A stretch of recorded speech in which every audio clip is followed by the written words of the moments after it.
সবাইকে জয় যিশু, হালেলুয়া, প্রেজ দ্য লর্ড। তো প্রভু যিশু নামে সবাইকে অসংখ্য ধন্যবাদ। যিশুর আলো চ্যানেলে তোমাদের সবাইকে স্বাগত জানিয়ে তো আরও একটি ঈশ্বরের বাক্য নিয়ে মহান ঈশ্বরকে ধন্যবাদ জানাই যে তিনি সময় সুযোগ করে দিয়েছেন ঈশ্বরের বাক্য বলার জন্য। তো মহান ঈশ্বরকে জানাই অসংখ্য অসংখ্য ধন্যবাদ। সবাইকে আরেকটিবার জয় যিশু, হালেলুয়া। তো আজকের বাক্য মথিলিখিত সুসমাচার 19 অধ্যায় 16 পদ, ধন সম্বন্ধে শিক্ষা, মজুরদের দৃষ্টান্ত। আর দেখো, এক ব্যক্তি আসিয়া তাহাকে বলিল, হে গুরু, অনন্ত জীবন পাইবার জন্য আমি কিরূপে সৎকর্ম করিব? তো সেই ব্যক্তি এসে কি প্রভুকে জিজ্ঞাসা করলেন যে অনন্ত জীবন পাওয়ার জন্য, অনন্ত জীবন যাতে আমি পাই, সেই জন্য আমি কি সৎ কাজ করব? তিনি তাকে কহিলেন, আমাকে সতের বিষয় কেন জিজ্ঞাসা করো? তিনি তখন বললেন যে আমাকে কেন জিজ্ঞাসা করছে সতের বিষয়? সৎ একজনই মাত্র আছেন, কিন্তু তুমি যদি জীবনে প্রবেশ করিতে ইচ্ছা করো তবে আজ্ঞা সকল পালন করো। বলে কি সেই সৎ একজনই মাত্র আছেন, কিন্তু তুমি যদি সেই অনন্ত জীবনে প্রবেশ করতে চাও তাহলে আজ্ঞা পালন করো, সেই ঈশ্বরের আজ্ঞা। সে কহিল, কোন কোন আজ্ঞা? যিশু বলিলেন, এই নরহত্যা করিও না, ব্যভিচার করিও না, চুরি করিও না, মিথ্যা সাক্ষ্য দিও না, পিতা ও মাতাকে সমাদর করিও, এবং তোমার প্রতিবাসীকে আপনার মতো প্রেম করিও। সেই যুবক তাহাকে কহিল, আমি এ সকলই পালন করিয়াছি, এখন আমার কি ত্রুটি আছে? সেই যুবক প্রভু যিশুকে বললেন যে এই সকলই আমি পালন করেছি।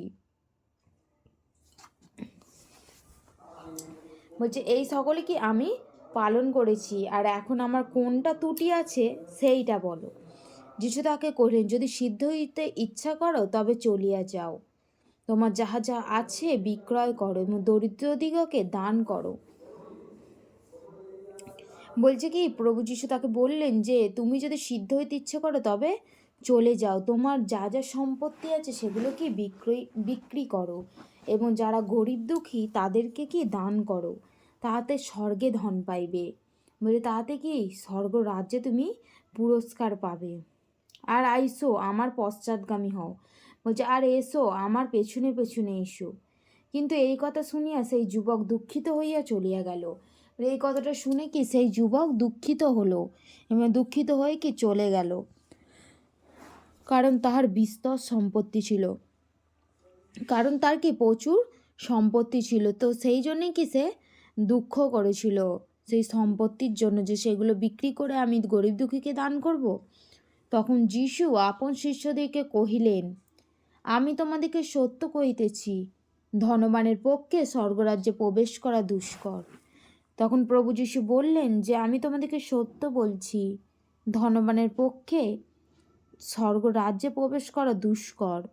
আবার তোমাদেরকে কহিতেছি, ঈশ্বরের রাজ্যে ধনবানের প্রবেশ করা অপেক্ষা মানে সূচির ছিদ্র দিয়ে উঠে যাওয়া সহজ। ইহা শুনিয়া শিষ্যেরা অতিশয় আশ্চর্য মনে কহিলেন, তবে কাহার পরিত্রাণ হইতে পারে? যিশু তাহাদের প্রতি দৃষ্টি করিয়া কহিলেন, তাহা মনুষ্যের অসাধ্য বটে, কিন্তু ঈশ্বরের সকলই সাধ্য।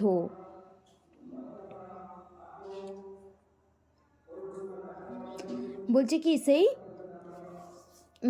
ঈশ্বরের সকল কিছুই সাধ্য, কিন্তু মনুষ্যের কাছে কি সেগুলো অসাধ্য। তো ধন সম্বন্ধে শিক্ষা, কারণ আমাদের মনটা যদি উদার হয় তো আমরা প্রভু যিশুর অনন্ত জীবনে প্রবেশ করতে পারবো। তো ঈশ্বরের বাক্য এতটাই। সবাইকে জয় যিশু, hallelujah, praise the Lord, Amin.